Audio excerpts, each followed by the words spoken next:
इंसान हमेशा अपने स्वभाव के अनुरूप काम करता है। नारद मुनि ने जब भगवान वाल्मीकि के द्वारा लिखी हुई रामायण को पढ़ा तो वो स्तब्ध रह गए। उन्होंने कहा कि हे महर्षि, इतना सुंदर काव्य, इतने सुंदर अक्षर और इतनी सुंदर व्याकरण, अद्भुत रचना है आपकी।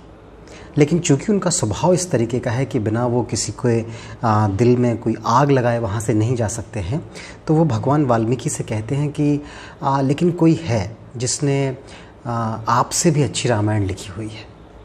वाल्मीकि जी सोचते हैं कि कौन है और नारद जी से पूछते हैं। तो नारद जी कहते हैं कि मुझे क्षमा कीजिएगा महर्षि, लेकिन हनुमान जी ने जो रामायण लिखी हुई है वो इस रामायण से बेहतर है। वाल्मीकि जी उत्सुकतावश तुरंत हिमालय की तलहटी में जो एक कंदड़ी वन है, जहाँ पर केले का बड़ा जंगल है, घना जंगल है, वहाँ हनुमान जी से मिलने के लिए पहुँचते हैं। वहाँ पर एक कंदरा में उनकी हनुमान जी से मुलाकात होती है और वो उनसे निवेदन करते हैं कि वह हनुमान जी द्वारा लिखी हुई रामायण को पढ़ना चाहते हैं। हनुमान जी कुछ केले के बड़े बड़े पत्ते उनके समक्ष रखते हैं जिन पर सब कुछ लिखा रहता है। वाल्मीकि जी रामायण पढ़ना शुरू करते हैं। पढ़ते पढ़ते पढ़ते पढ़ते वाल्मीकि जी की आंखों में आंसू आ जाते हैं। वाल्मीकि जी कहते हैं कि नारद जी का कथन एकदम सत्य था। वाकई इस पुस्तक में प्रयोग किए गए शब्द, व्याकरण, रचनाएं अनोखी हैं।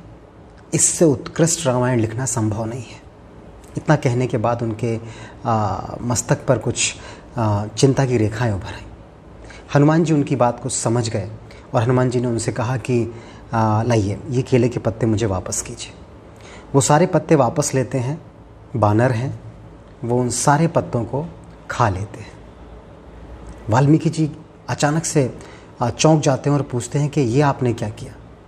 तो हनुमान जी उत्तर देते हैं कि इस विश्व को एक रामायण की आवश्यकता है जिसको बहुत उत्कृष्ट तरीके से आप लिख चुके हैं, जो आपके माध्यम से सबके पास पहुंचनी थी। हनुमान ने रामायण किसी और के लिए नहीं लिखी थी। हनुमान की रामायण सिर्फ हनुमान और राम के बीच में थी। मुझे राम का स्मरण बना रहे, इसके लिए थी।